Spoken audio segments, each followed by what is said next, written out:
चलिए अब एक और मशीनिंग ऑपरेशन देखते हैं, मिलिंग। अब ये मिलिंग क्या होता है? Milling is a material removal process which is done with the help of a multi point cutting tool. एक मल्टी पॉइंट कटिंग टूल की मदद से आप क्या करते हैं, जो मटेरियल है उसे हटाते हैं वर्क पीस से। ठीक है, तो इसे हम लोग क्या कहते हैं? इसे हम मिलिंग कहते हैं। So milling is what? Milling is a multi point cutting tool machining operation used for removing a layer of material from workpiece, which is used for removing a layer of material from workpiece in order to produce a flat surface. In order to produce a flat surface, that is the definition of milling. ठीक है, अब हम definition तो समझ गए कि यार इसे हम क्या करने की कोशिश करेंगे, एक फ्लैट सरफेस प्रोड्यूस करने की कोशिश करेंगे with the help of a multi point cutting tool. ठीक, तो अब मिलिंग जो मशीन होती है वो क्या होती है? वर्टिकल मिलिंग मशीन भी होती है, हॉरिजॉन्टल मिलिंग मशीन भी होती है। वर्टिकल मिलिंग मशीन कैसा होगा कि उसका जो शाफ्ट होगा वो ऐसा होगा और इसके नीचे आप क्या करेंगे, एक कटर को माउंट करेंगे और it will be rotating like this. So ये होता है आपका क्या, वर्टिकल मिलिंग मशीन। और हॉरिजॉन्टल मिलिंग मशीन में क्या होगा, जो आपका मेन स्पिंडल होगा वो हॉरिजॉन्टल होगा और उसके ऊपर एक आर्बोर कनेक्टेड होगा और उस आर्बर के ऊपर आप क्या करेंगे, कटिंग टूल को प्लेस करेंगे और इसका मोशन ऐसा होगा, right. So this is your horizontal milling machine. कुछ इस तरह से आपका हॉरिजॉन्टल मिलिंग मशीन होता है। तो चलिए सबसे पहले देखने की कोशिश करते हैं type of milling cutter. Type of milling cutter. ठीक है, कितने टाइप होते हैं मिलिंग कटर के? ठीक, तो सबसे पहला टाइप जो हम देखने जा रहे हैं ये क्या है आपका? ये है आपका एंड मिलिंग कटर। अब ये एंड मिलिंग कटर होता क्या है समझते हैं। ठीक है, तो एंड मिलिंग कटर क्या होता है? सपोज आपने क्या किया कि ये आपका कटर था, ठीक है, और इस कटर पे if you are generating teeth at the end, or that is also called as if you are having teeth at the face of this tool, then it is called as what? Then it is called as end milling cutter। यानी end milling cutter क्या होगा? यदि आप उसके and पे क्या करेंगे, teeth generate किए हैं, टूल के एंड पे या फेस पे आपने टिथ जनरेट किया है, तो इस टाइप के कटर को हम लोग क्या कहते हैं? हम लोग कहते हैं एंड मिलिंग कटर। इस टाइप के कटर को हम लोग क्या कहते हैं? And milling cutter. एक और कटर होता है, वो होता है आपका पेरीफेरल मिलिंग कटर। अब ये पेरीफेरल मिलिंग कटर क्या होगा? अच्छा, अब आप ये समझ गए एंड मिलिंग कटर क्या होता है। एंड मिलिंग कटर में हम क्या करते हैं, जो उस टूल है उसके एंड पे हम क्या करते हैं, जो उसका टूल है उसके एंड पे हम क्या करते हैं, टिथ प्रोवाइड करते हैं। लेकिन इस टाइप के जो कटर है वो जनरली कौन से मशीन पे यूज होगा, हॉरिजॉन्टल मिलिंग मशीन पे या वर्टिकल मिलिंग मशीन पे? ऑब्वियसली ये इस टाइप का इसको रोटेशन दे रहे होंगे तो ये क्या कर रहा होगा, ये ऐसा रोटेट होते हुए मटेरियल को रिमूव कर रहा होगा। तो obviously this has to be used in what, generally, और it is preferably used in vertical milling machine. ठीक है, सेकेंड है आपका peripheral milling cutter. Peripheral milling cutter. अब ये पेरीफेरल मिलिंग कटर क्या होता है, अब इस बात को समझिए। पेरीफेरल मिलिंग कटर में क्या होगा कि आपका जो टिथ है वो क्या होंगे, उसके एंड्स पे ये होगा उसका एंड। अगर ये कटर है तो इसका एंड ये होगा, लेकिन इसके एंड पे आपके टिथ नहीं होंगे। इसके टिथ कहाँ पर जनरेट होते हैं? इसके टिथ इसके पेरीफेरी पे जनरेटेड रहते हैं। यदि टिथ कटर के पेरीफेरी पे है तो उस टाइप के कटर को आप क्या कहते हैं? उस टाइप के कटर को आप कहते हैं पेरीफेरल कटर। और ये किस पे माउंटेड रहता है? ये आर्बोर पे माउंटेड रहता है। इस शाफ्ट को अपन क्या कहते हैं? आर्बोर, जिसके ऊपर जिसके ऊपर आपका क्या होगा, पेरीफेरल कटर माउंटेड होता है।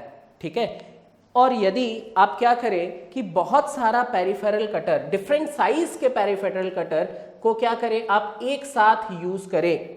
डिफरेंट साइज के पेरीफेरल कटर को आप एक साथ यूज करें। फॉर एग्जाम्पल कुछ ऐसा ये दिख रहा होगा, देखिए आपने क्या किया, डिफरेंट पेरीफेरल कटर बनाए। पेरीफेरल कटर मतलब इसके पेरीफेरी पे ही टिथ होंगे, कटिंग टिथ जो होंगे वो कहाँ होंगे, इसके पेरीफेरी पे जनरेटेड होंगे, राइट। तो यहाँ पर देखिए आपने क्या किया, एक गैंग ऑफ मिलिंग कटर को यूज किया है, ठीक है। मतलब बहुत सारे डिफरेंट साइज के आप क्या कर सकते हैं, कटर को एक शाफ्ट पे अरेंज कर सकते हैं, एक आर्बोर पे अरेंज कर सकते हैं। यदि आपने ऐसा किया, gang of milling cutter use किया है, then it is called as what, gang milling. इसे क्या कहते हैं, गैंग मिलिंग। अगर बहुत सारा पेरिफेरल कटर आप क्या करें, एक शाफ्ट में माउंट कर दें और उसे मशीनिंग करें, तो ये क्या होगा, इसे गैंग मिलिंग कहेंगे। और जनरली यहां से आप क्या कर सकते हैं, स्टेप्ड सरफेस जनरेट कर सकते हैं। क्यों, क्योंकि एक टाइम पे ये वाला सरफेस कांटेक्ट पे आएगा, जब इसकी मशीनिंग हो जाएगी तो ये वाला सरफेस कांटेक्ट आएगा और उसके बाद ये वाला सरफेस कांटेक्ट पे आ रहा होगा। तो आप स्टेप्ड सरफेस भी क्या कर सकते हैं, इससे प्रोड्यूस कर सकते हैं। तो ये क्या कहलाता है, आपका गैंग मिलिंग कहलाता है। तो what is gang milling, gang milling क्या होता है, जब आप बहुत सारे पेरिफेरल कटर को क्या करते हैं, एक आर्बर पे कनेक्ट कर देते हैं, तो आपका जो कटिंग बनता है उसे क्या कहते हैं, आप गैंग कटर्स कहते हैं, और ऐसे मिलिंग को क्या कहेंगे, गैंग मिलिंग कहेंगे। तो ये कॉमनली पूछा जाता है कि बहुत सारे पेरिफेरल कटर को अगर हम लोग एक आर्बोर पे कनेक्ट कर रहे हैं तो उससे जो मिलिंग होगी उसे हम क्या नाम देंगे, तो उसे हम लोग क्या कहते हैं, गैंग मिलिंग कहते हैं। गैंग मिलिंग इसे कहा जाता है। अच्छा, एक और कटर देखते हैं। यदि आपने क्या किया कि एक एंड मिलिंग कटर था, आपका ये एंड मिलिंग कटर होगा। एंड मिलिंग कटर तब आप कहेंगे जब आप इसके एंड पे टिथ जनरेट कर रहे हैं, तो आप इसे एंड मिलिंग कटर कहेंगे। यदि एंड मिलिंग कटर के पेरीफेरी पे भी मैं टिथ जनरेट कर दूं, अगर एंड मिलिंग कटर के पेरीफेरी पे भी मैं क्या करूं, टिथ जनरेट कर दूं, तो इस टाइप के मिलिंग कटर को हम कहते हैं साइड मिलिंग कटर। क्या कहते हैं, side milling cutter. Side milling cutter, side milling cutter, इसे क्या कहते थे, गैंग मिलिंग कटर, राइट। इसे क्या कहते हैं, गैंग मिलिंग कटर कहते थे। तो हमने क्या क्या देख लिया, हमने देख लिया एंड मिलिंग कटर किसे कहते हैं, हमने देख लिया पेरिफेरल मिलिंग कटर किसे कहते हैं, हमने देख लिया गैंग मिलिंग कटर किसे कहते हैं, हमने साथ ही देख लिया कि साइड मिलिंग कटर किसे कहते हैं। एक और कटर होता है स्टार्डल, एक और मिलिंग कटर होगा स्टार्डल।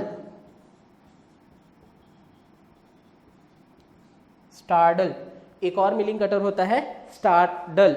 अब ये स्टार्डल मिलिंग कटर क्या होता है, मान लीजिए कि आपने अगर क्या किया कि एक पेरिफेरल कटर था आपके पास। पेरिफेरल कटर कब होगा, पेरिफेरल कटर होगा यदि सिर्फ इसके पेरिफेरी पे दांत है, तो ये होगा आपके peripheral cutter.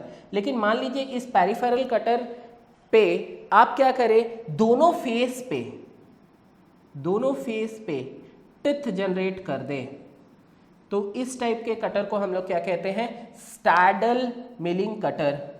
Straddle milling cutter, straddle milling cutter क्या होता है आपको समझ आया। स्टैडल मिलिंग कटर में हम लोग क्या करते हैं, हम लोग के पेरिफेरी पे तो दांत होते ही हैं, टिथ होते ही हैं, लेकिन साथ ही साथ हम लोग क्या करते हैं, उसके जो एंड सरफेस है उस पर भी हम लोग टिथ जनरेट करते हैं। तो इस टाइप के एक मिलिंग कटर को हम लोग क्या कहते हैं, स्टैडल मिलिंग कटर। इस टाइप के मिलिंग कटर को हम लोग क्या कहते हैं, स्टैडल मिलिंग कटर। तो हम देख रहे थे क्या, टाइप ऑफ मिलिंग कटर, हम देख रहे थे टाइप ऑफ मिलिंग कटर। तो सबसे पहले हमने क्या देखा, एंड मिलिंग कटर। डेफिनेशन क्या हुआ कि यदि आपके टिथ उस कटर के एंड पे ही हैं, केवल एंड पे हैं, तो इसे कहेंगे एंड मिलिंग कटर।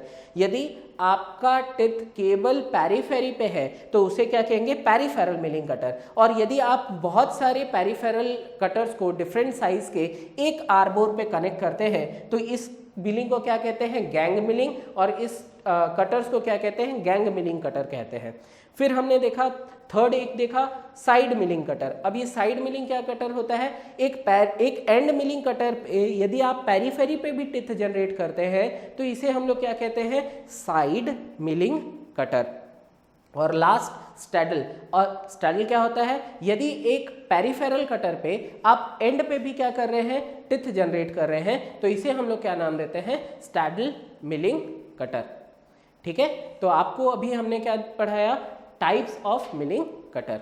ठीक है, अब हमें क्या देखना है टाइप्स ऑफ मिलिंग देखना है, हमें अब क्या देखना है, types of milling, types of milling देखना है। अभी तो हमने कटर समझ लिया, तो अब हमें क्या समझने की जरूरत है, टाइप ऑफ मिलिंग। ये टाइप ऑफ मिलिंग क्या होते हैं या कितने टाइप्स की मिलिंग होते हैं, चलिए हम जल्द से इसे समझते हैं। टाइप ऑफ मिलिंग कितने होते हैं,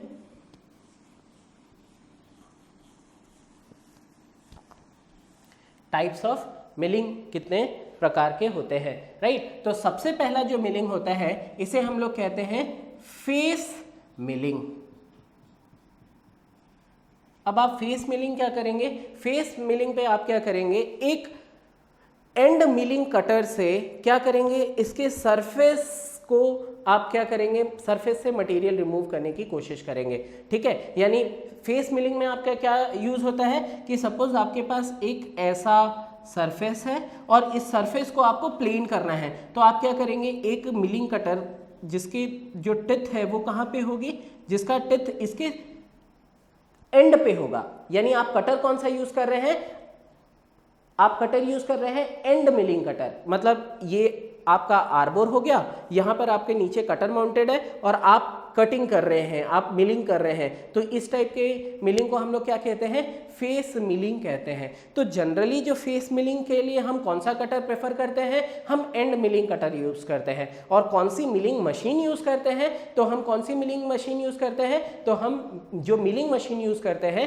वो होता है आपका vertical milling machine. Vertical milling machine use की जाती है फेस मिलिंग के लिए। दूसरा होता है क्या, दूसरी मिलिंग जो होती है उसे हम लोग क्या कहते हैं, स्लैब मिलिंग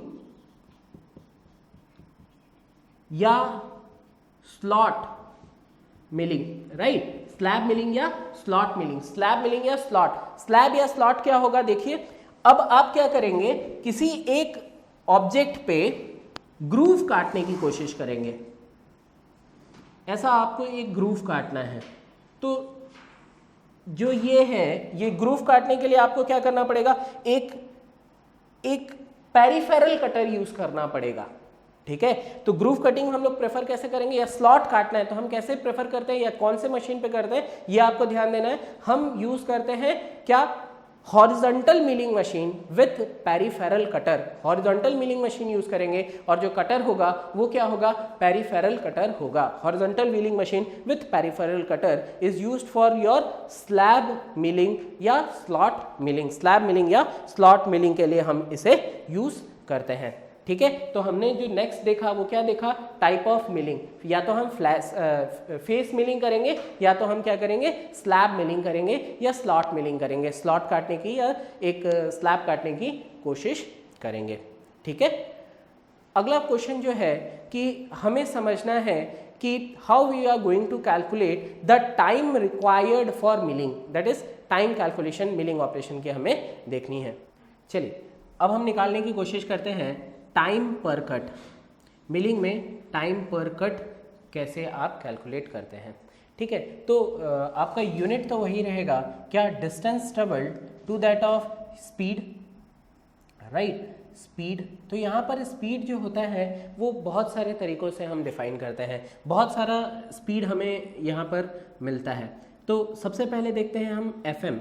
ये एफएम क्या है, ये है टेबल फीड, इसे हम क्या कहेंगे, टेबल फीड, और इसकी यूनिट क्या होगी, mm पर मिनट। तो आप चाहें तो जब आप कैलकुलेट कर रहे हो आप डायरेक्ट लिख लें F divided by L divided by FM, L divided by FM। Direct आप इसे चाहें तो लिख लें, डायरेक्ट आपका आंसर आ जाएगा क्योंकि इसकी यूनिट mm पर मिनट है। लेकिन मान लीजिए एग्जाम में यही पूछ दिया कि आप कैलकुलेट करके बताइए फीड, जो टेबल फीड है उसकी वैल्यू कितनी होगी, तो ऑब्वियसली वो आपको और कुछ फीड दिया होगा। यदि आपको जनरल फीड गिवन है, ये क्या होता है, फीड जो हम प्रोवाइड करते हैं टूल को, ये होता है फीड। इसको हम लोग कैसे डिफाइन किए थे कि the linear distance travelled by the tool for 1 rotation of work piece. तो यहाँ पर क्या होगा, the linear distance travelled by the cutter for 1 motion of the table. So यहाँ पर इसकी यूनिट क्या बनेगी, अगर आप इसका यूनिट देखेंगे तो यूनिट बनेगा mm पर रेवोल्यूशन, ठीक है। एक और फीड की हम लोग बात करते हैं। फीड आपको हो सकता है टिथ पे भी दिया हो, टिथ पे अगर ये दिया है तो आप क्या लिखेंगे, फीड कैसे होगा, ये गिवन होगा फीड पर टिथ, इसकी यूनिट क्या होगी mm पर टिथ। हो सकता है आपको फीड इस फॉर्म में दिया हो, या आपको साथ ही साथ अगर फीड पर टिथ दिया है तो आपको नंबर ऑफ टिथ भी डिफाइन करना पड़ेगा उस प्रॉब्लम में कि नंबर ऑफ टिथ कितना होगा। साथ ही साथ आपको वहाँ पर ये भी बताना पड़ेगा जो आपका कटर है उसकी स्पीड क्या है, जो आपका मिलिंग कटर है उसकी स्पीड क्या है। तो देखिए आप टेबल फीड केवल इन दोनों को क्लब करके भी बना सकते हैं। देखिए अगर मैं इन दोनों का कॉम्बिनेशन लिखूं तो भी हमारा काम हो जाएगा। क्या देखते हैं यहाँ पर, L to that of your normal feed into speed. यहाँ पर आप यूनिट बैलेंस करके देखिए, ये है mm पर रेवोल्यूशन और ये क्या है रेवोल्यूशन पर मिनट। तो रेवोल्यूशन कैंसिल हो जाएगा, आपके पास बचा mm पर मिनट। तो ये भी एक फार्मूला हो सकता है। साथ ही साथ आपको ये एक चीज़ और यहाँ पर मेंशन करना पड़ेगा कि number of teeth that are in contact for one revolution of cutter, number of teeth that are in contact for one revolution of cutter, number of teeth that are in contact for one revolution of cutter, number of teeth that are in contact for one revolution of cutter। तो अगर आप इसे लिखेंगे तो इसे भी आप लिख सकते हैं। देखिए कैसे कैलकुलेट होगा, L टू दैट ऑफ आप लिखेंगे FT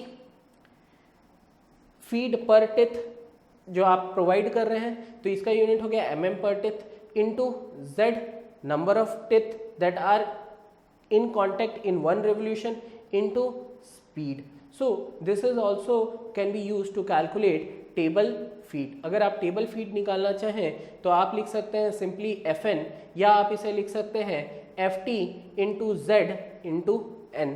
इसकी मदद से आप क्या कर सकते हैं, टेबल फीड निकाल सकते हैं। और ये फॉर्मूला आपको एग्जाम्स में पूछा जाता है कि how you will be calculating table feed. Table feed आप कैसे निकालेंगे, तो it can be calculated by feed per tooth into number of tooth into the revolution. You will be having the value of your table feed.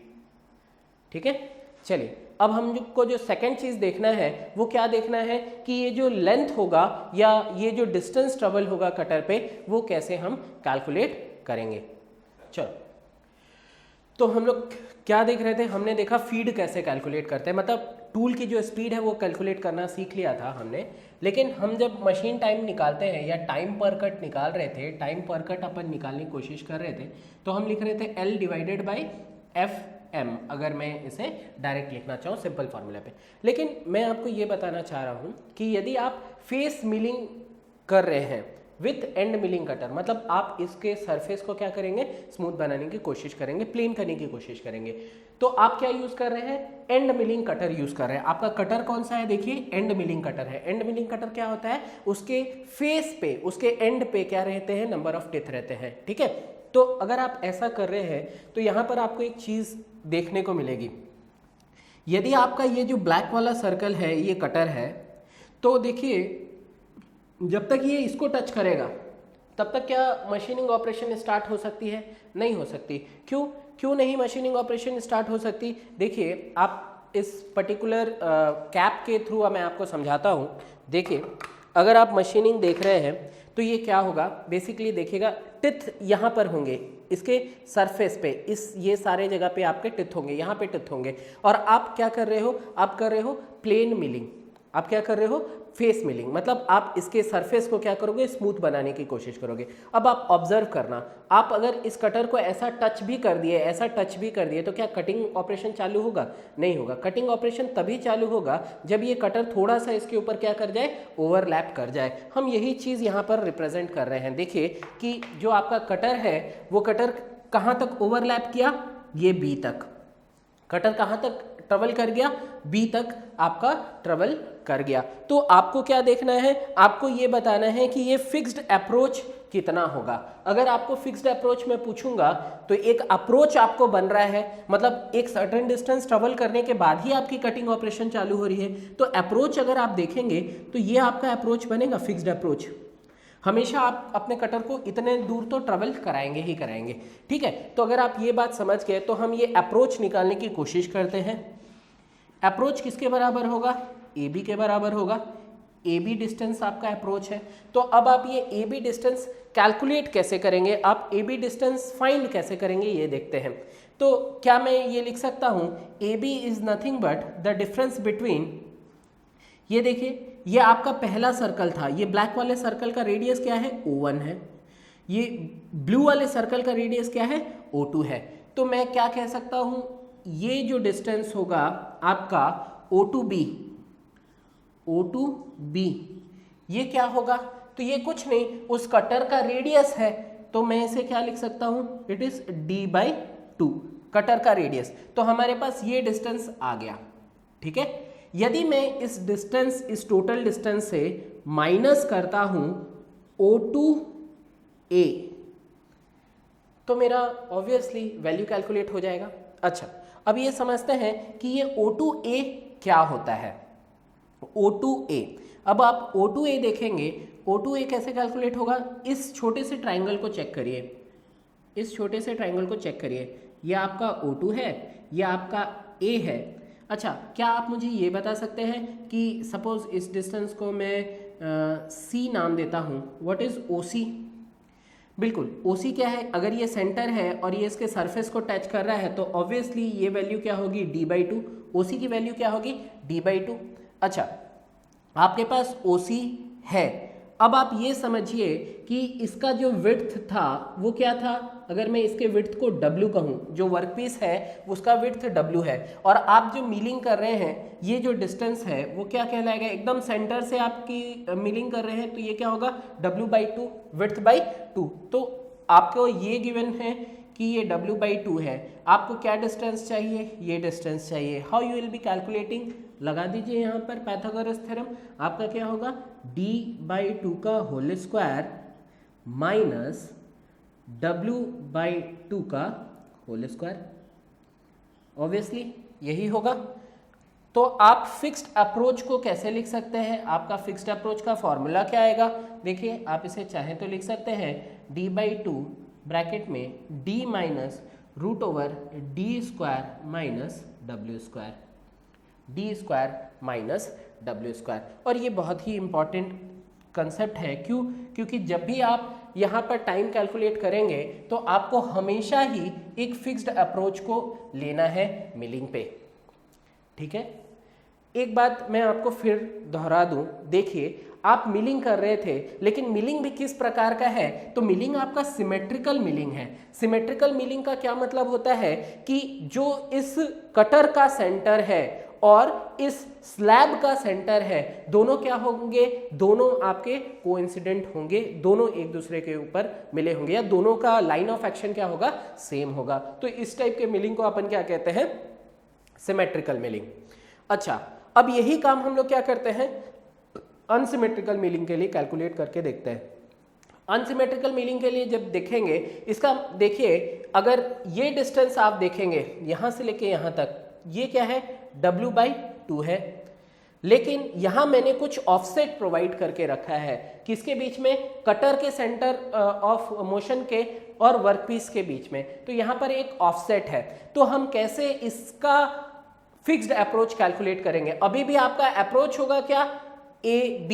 अगर आप इसे calculate करने की कोशिश करेंगे, देखिए AB इज नथिंग बट, आप इसे कैलकुलेट करेंगे तो ये क्या होगा? D/2 माइनस √D/2 का whole square minus W/2 plus offset, W/2 plus offset का होल स्क्वायर, प्लस ऑफसेट का होल स्क्वायर,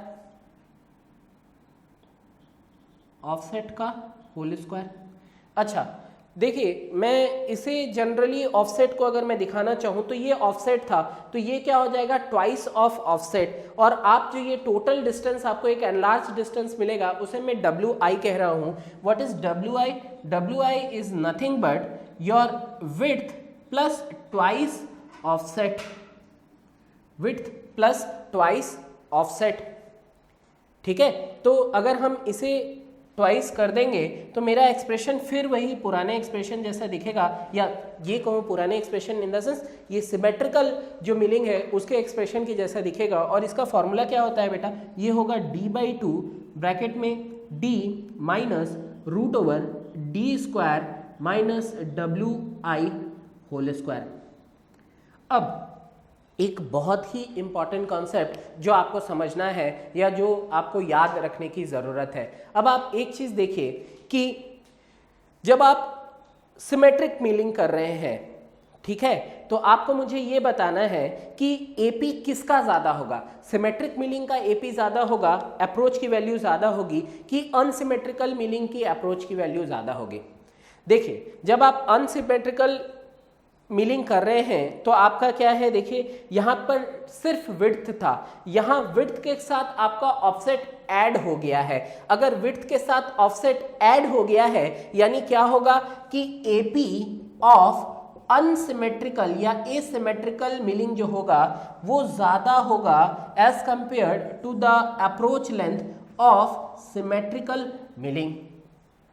ठीक है, क्यों ऐसा क्यों हो रहा है? ऑब्वियसली ये वाली वैल्यू ज़्यादा है तो ये क्या करेगा, इस वैल्यू को, ये एंटायर रूट के अंदर वाले वैल्यू को छोटा कर देगा। और किसी छोटे चीज़ को आप माइनस कर रहे हो, यहाँ पर किसी बड़े चीज़ को माइनस कर रहे हो, एज अ रिजल्ट आपका आंसर जो होगा वो क्या बनेगा, वो ये बनेगा कि approach of unsymmetrical milling is greater than the approach of symmetrical milling.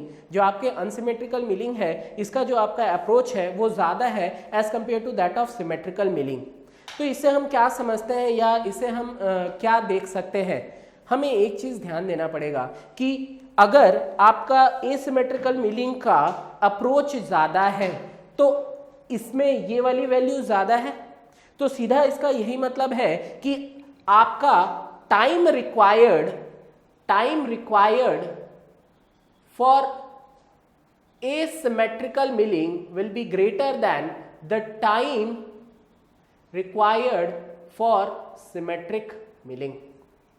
अगर आपके पास दो मिलिंग ऑपरेशन है, एक एसिमेट्रिक है और दूसरा सिमेट्रिक है, तो ऑब्वियसली जो एसिमेट्रिक मिलिंग होगा इसमें क्या होगा, time required, machine time required क्या होगी, ज़्यादा होगी। ये क्यों हुआ? क्योंकि आपका जो अप्रोच था वो फिक्स्ड अप्रोच था, उसकी वैल्यू क्या थी, ज़्यादा थी as compare to that of the approach of symmetrical milling. Symmetrical milling से एसिमेट्रिकल मिलिंग का जो अप्रोच था वो ज़्यादा था। एज अ रिजल्ट आपको इसमें जो time required for milling operation है वो क्या हो गया, ग्रेटर हो गया। क्या आपको ये बात समझ आई?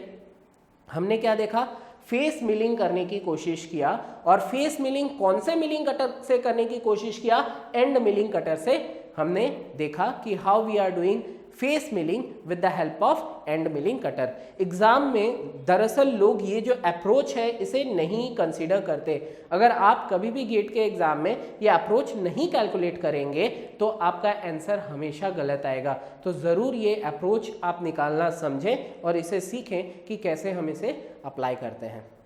ठीक है, चलिए पहले हमने क्या देखा था, पहले हमने देखा था face milling with and milling cutter. आप फेस मिलिंग ही कर रहे थे लेकिन वो किसकी मदद से कर रहे थे, एंड मिलिंग कटर की मदद से कर रहे थे। अब हमें क्या करना है, फेस मिलिंग करना है, बट कौन से कटर की मदद से? देखिए फेस मिलिंग ही कर रहे हैं लेकिन अब आप यूज कर रहे हैं पेरिफेरल कटर। पेरिफेरल कटर का क्या मतलब होगा कि इसका जो टिथ होगा वो उसके पेरीफेरी पे होगा, फेस पे ना होके किस पे होगा, पेरीफेरी पे होगा। तो इस टाइप के कटर को हम लोग क्या कहते हैं, पेरिफेरल कटर। अब इस पेरिफेरल कटर से आप कटिंग कर रहे हैं, सपोज ये आपका डेप्थ ऑफ कट है। अगर आप इस फिगर को देखें तो यहाँ जो फिक्स्ड अप्रोच है AP वो क्या होगा, देखिए O1 O2 आपको क्या रिप्रेजेंट कर रहा होगा, फिक्स्ड अप्रोच रिप्रेजेंट कर रहा होगा। और O1 A2 का आप कैलकुलेट कैसे करेंगे, देखिए root over capital D into small d minus d square. What is d square? That is depth. D is what? Depth of cut. इससे क्या होगा, आप निकाल सकते हैं क्या, फिक्स्ड अप्रोच। लेकिन if your d, that is dia of cutter, is very large as compared to depth of cut, then this value will be very small. So you can directly write the formula as root over dia of cutter into depth of cutter, dia of cutter into depth of cut for face milling. अगर आपको approach निकालना है you will be calculating it in this way. तो हम लोग ने पहले जैसे इनिशियल क्लास में ही देखा था कि हम लोग दो ऑपरेशन परफॉर्म करते हैं मिलिंग में, दो ऑपरेशन परफॉर्म करते हैं मिलिंग में। वो क्या दो ऑपरेशन होते हैं? देखिए, एक होता है आपका फेस मिलिंग। देखिए फेस मिलिंग, आपने फेस मिलिंग किसकी मदद से किया था? पहले एंड मिलिंग के कटर की मदद से किया था, और दूसरी बार आप जब फेस मिलिंग कर रहे हैं तो किसकी मदद से कर रहे हैं? पेरिफेरल मिलिंग कटर की मदद से कर रहे हैं। यानी आपने क्या किया? मिलिंग ही किया। एक बार आपने किया face milling and milling cutter से, और दूसरी बार किया आपने क्या? पेरिफेरल कटर से। अब हम लोग स्लैब या स्लॉट काटते हैं। तो देखिए यहाँ पर ये क्या है? स्लॉट है, ठीक है। आप इस स्लॉट कटिंग कर रहे हैं, लेकिन स्लॉट कटिंग किसके मदद से कर रहे हैं, या स्लैब किसकी मदद से काट रहे हैं? एंड मिलिंग कटर से काट रहे हैं। यदि आप यहाँ एंड मिलिंग कटर की मदद से काटेंगे स्लॉट, तो ऑब्वियसली अगर आप देखें, ये मैं कहूँ कि इसका O1 था और ये डिस्टेंस जो है ये O2 है, ये जो डिस्टेंस है वो O2 है, यानी आपका फिक्स्ड अप्रोच क्या हो जाएगा? O1 O2। और यहाँ पर अगर आप फिक्स्ड अप्रोच कैलकुलेट करेंगे, it will be again given by the formula which you have seen, this is d minus w। ये सेम फॉर्मूला आपने देखा था एंड मिलिंग कटर के अप्रोच निकालने के लिए, जहां पर अब आप समझिए ये d क्या है? d is the dia of cutter and w is the width. मान लीजिए कि आपका जो विड्थ है और डाया दोनों सेम हो जाएं, तो आपका फिक्स्ड अप्रोच का क्या फॉर्मूला होता है? It is d/2। Approach is d/2। और अगर आप पेरिफेरल कटर से यही स्लैब मिलिंग करेंगे, तो आपके अप्रोच का फॉर्मूला होगा वही जो यहाँ पर फॉर्मूला आपने यूज किया था, सेम फॉर्मूला होता है। It is small d, capital D minus small d। अगर d बहुत छोटा है तो it will be equal to small d into capital D। It is equal to small d into capital D। तो in short, if someone wants to conclude or remember this, one can remember that कि if you are doing or if you are using end milling cutter, चाहे आप उससे slab काटो या periphery काटो, लेकिन आपका कटर अगर एंड मिलिंग कटर है तो आपकी AP की वैल्यू क्या होगी? ये हमेशा होगी d/2 capital D minus √d² minus w²। और यदि आपका पेरिफेरल मिलिंग कटर है, पेरिफेरल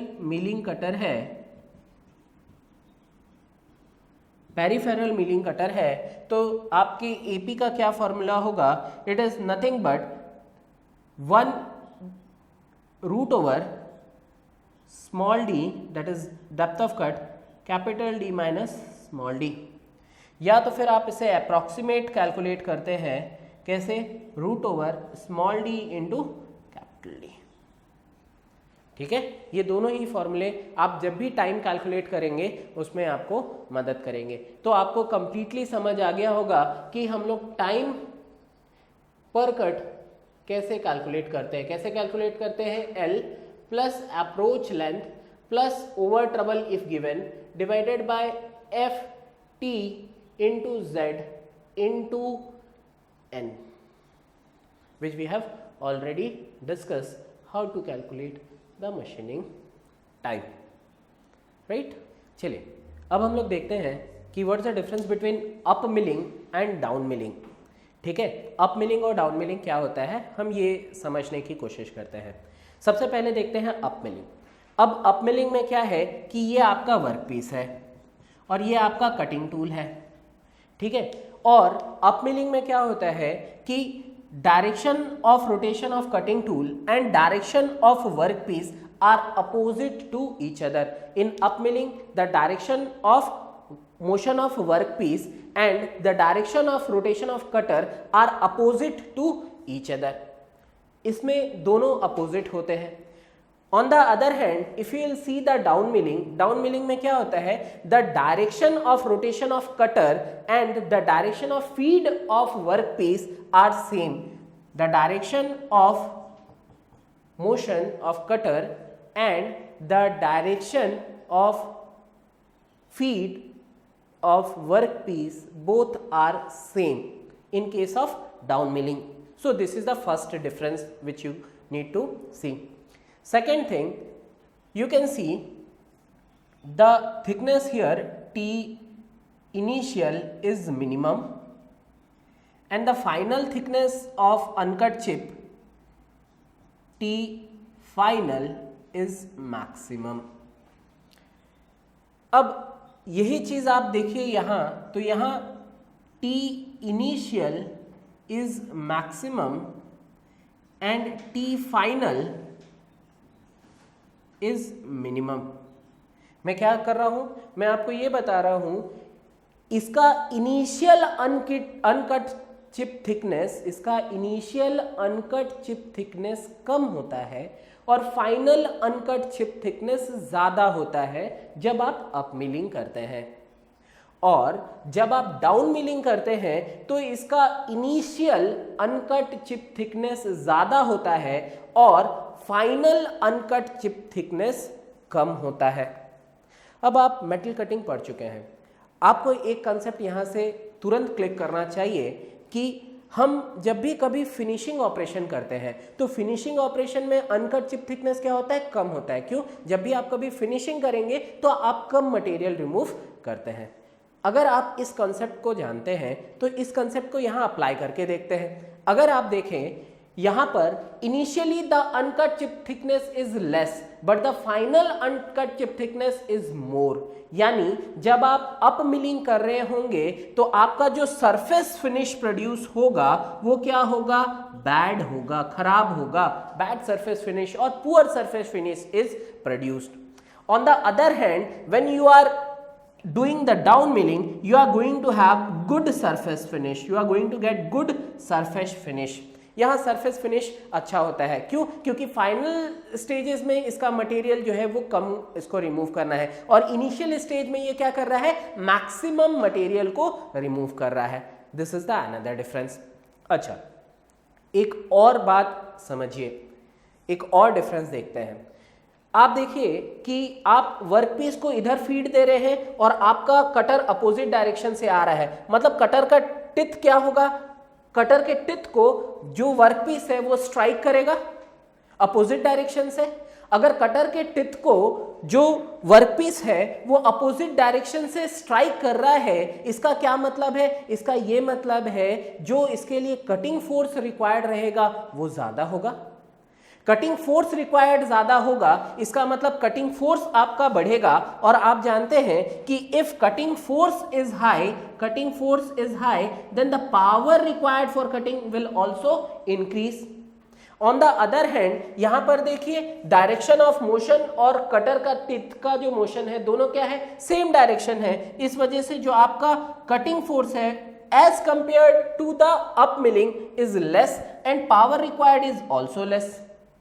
अच्छा, एक बात और आप ध्यान से देखिए कि कटर ऐसा रोटेट करके आ रहा है और आप अपोजिट साइड से उसे स्ट्राइक कर रहे हैं वर्कपीस के मदद से. इसका मतलब क्या होगा, वियर एंड टियर जो टूल पे होगा, मल्टी पॉइंट कटिंग टूल जो आपने कटर पे लगाया है उस पे उसका जो वियर एंड टियर होगा वो क्या होगा, अधिक होगा.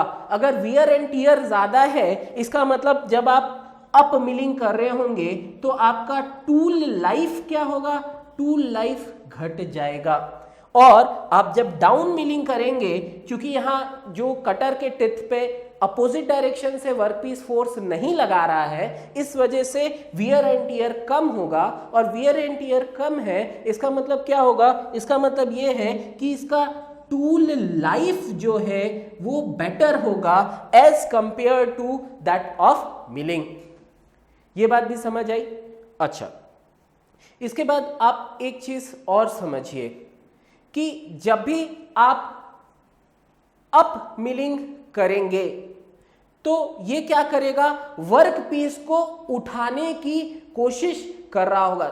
वर्क पीस को क्या करेगा, वर्क पीस को उठाने की कोशिश कर रहा होगा, ऊपर ले जाने की कोशिश कर रहा होगा.